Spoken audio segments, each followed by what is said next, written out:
So let's talk about what condemnation is. The root word of it is condemn. So it means it's no longer any good. It has no purpose. So let me ask y'all that. Are you willing to say that about your life? I wish I would. I wish I would. I might be down in the living room, but because all the other rooms is all right, there's still hope. I might be done messing around and let a worm got in, but it ain't got through all my fruit. God sent me somebody that knows how to cut away, knows how to take away and remove the bad, and still see the value in the good. I might got bruised, but I'm still valuable. He got up so I could get up. So it takes you out of the place of condemnation when you can constantly remind yourself that he got up so I could get up. So you fallen.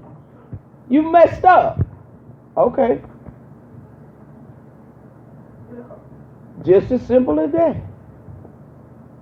Okay. That's how you gonna get out of me? Okay. Pastor Lee, I failed. Okay. That's all you gonna get. What else am I supposed to say? Okay. So the thing is, the next thing gonna be, well, what you plan on doing? I need a plan. Give me a plan.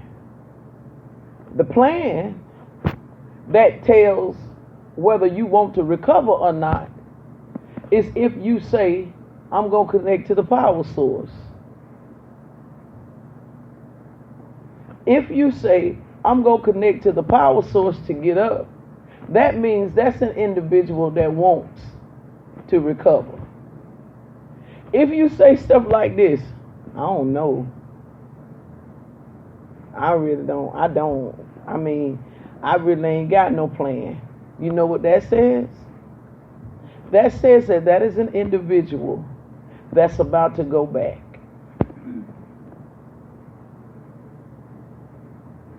That's an individual that has fallen in the living room or the bedroom or the kitchen, one area, wherever that area may be.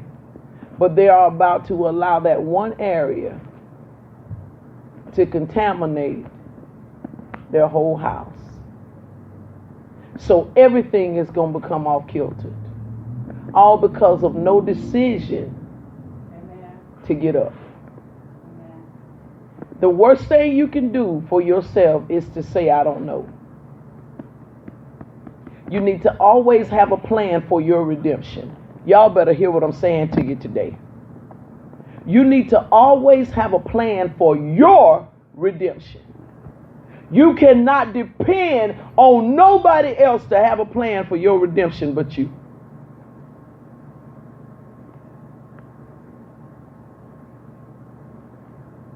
It's your decision of what you're going to do.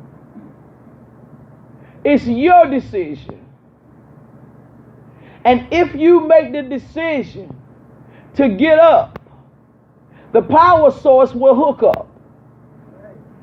You can't tell me it won't. It done hooked up to me too many times to be convinced that it won't.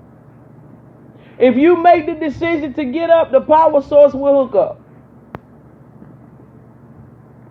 Ever said, Lord, you got to help me. Lord, you got to help me. And you got up the next day after having done said that the day before. What did the Lord do? He helped you get up. He helped you get up. Now he can help us get up, but we can still, in our state of mind, be locked up. He says, listen, sweetheart, I gave you some brand new mercies. Do you understand that? There are some new mercies that was given to you this morning. You're not locked up in what happened to you yesterday. You don't have to be a victim of yesterday. I gave new mercies. They were renewed this morning to give you a fresh start. But what you did was, you said, I don't need them. I still want to wallow in this. And so since you still want to wallow in that and not connect to the power source, that's going to now take you to a place of condemnation. And condemnation, let me hit you with this. Have you ever seen them condemn one room in a house? When they condemn it, how much of it they tear down?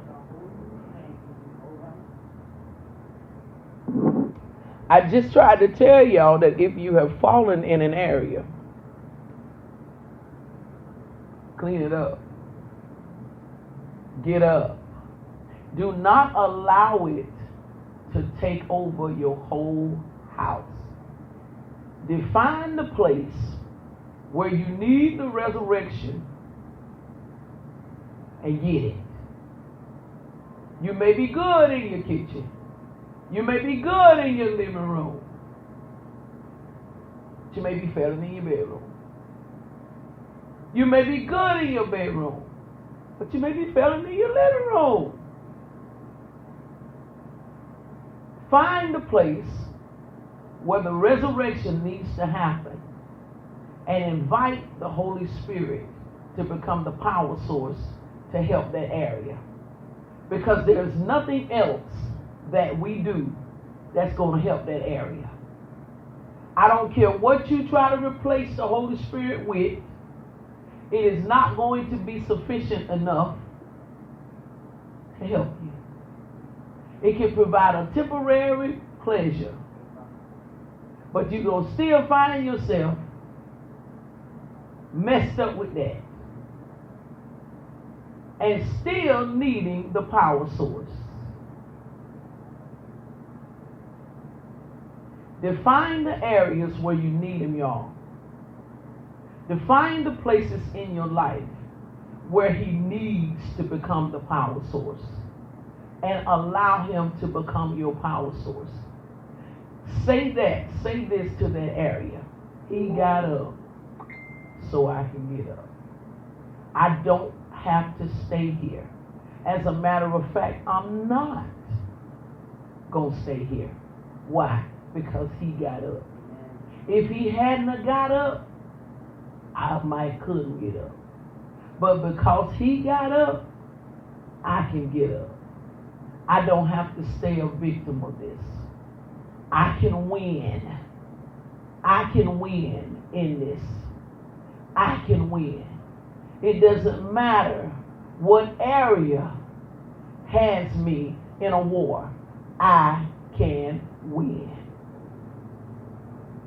If I know for a fact, and I'm sold to the fact that he got up so I can get up. Galatians 2:20. I must close with it. Galatians 2:20.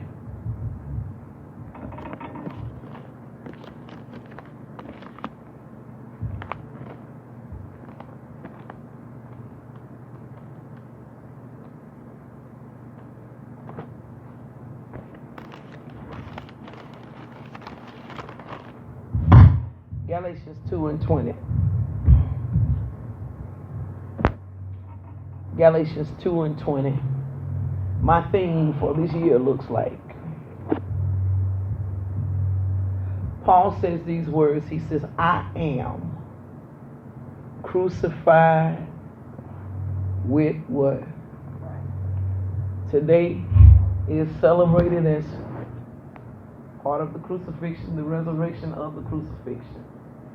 He says, I am crucified with Christ. So whatever situation you're dealing with, y'all can take this lightly if you want to. Watch me run on and be successful in life or what have you. Be like, oh God, I don't know how to do it. I try to give you the tools to help you do it. This is the thing about it. You need to look at the situation and you need to say to the situation, yeah, it's no secret. You crucified me. No secret. You got me. I'm going to give you that one. You got me. But it was all part of the plan.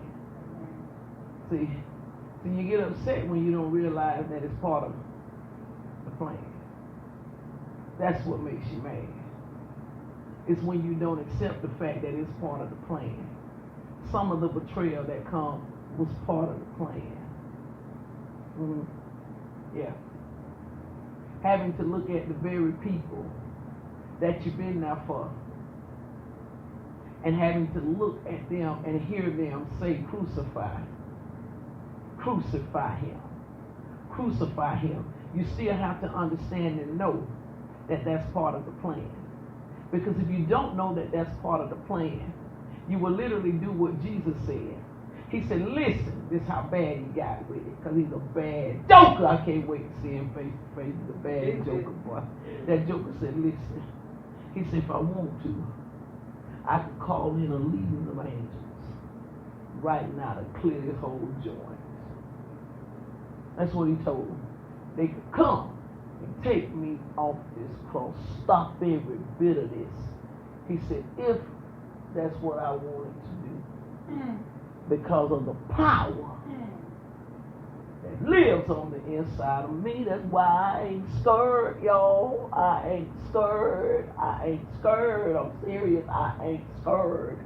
Yesterday I was going to Enterprise. I was in one of my gangster modes yesterday. I just hard rap yesterday, just gangster. And I messed around and put on some of my old music, and I pulled it, and my music was randomly playing, and I know where that come bone crushing. I ain't never scared.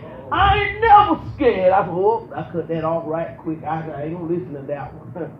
I ain't gonna listen to that one. I heard him because his voice sounded like his dad. Yeah, so I'm outside of the club, and they think I'm a plum. I was like, oh no, I ain't ready. Oh no, don't do that with them, see. You liable to slap 2 or 3 people today. Don't do that one. So I had to, no, I can't mess with that one. So I had to catch me another one. But I'm in there, but I ain't scared. It's just a place you get to. Jesus said, I ain't scared. So when you see things and understand, when you see things and understand that it's a part of the plan, you ride it on out. Because see, you understand you got a power. Oh, you think you got me, huh? Y'all think y'all got me, huh? Okay, I'm going to let you think that. He already knew what the plan was. He knew what the lick read, as they say. He already knew in 3 days. He already knew, baby, in 3 days. He had already told them, and they wasn't paying attention. He had done told them, he said, destroy this temple. And in 3 days, he said, 3 days, I'm going to raise it back up again. He already told them, and they weren't paying no attention. See, that's how you got to be with your situations and your circumstances. You got to let the thing know, I see you, I get it, yeah. So I'm outside of the club, and you think I'm a punk. But I ain't never scared. You part of the plan. You just part of the plan, baby. It's okay. It's okay. Yeah, you got me. You hurt me. Yeah. I feel all that. Yeah, brought a little shame to my name, all of that. Got every bit of that. But Bible, watch this power. Watch this resurrection power of God. I think y'all think Jesus was the only one that has the ability to get up. For some reason, folk misunderstanding this about Jesus and serving God. For some reason, folk think that God is a separate entity. It doesn't make any sense. That's why I am against this Trinity stuff that's being taught. And I live by an apostolic oneness, baby, and gonna die with an apostolic oneness, because I understand that the Lord our God is point blank, period. When you do this Trinity teaching and start teaching the folk, talking about Father, Son, Holy Spirit, in context you got to understand that He's the Father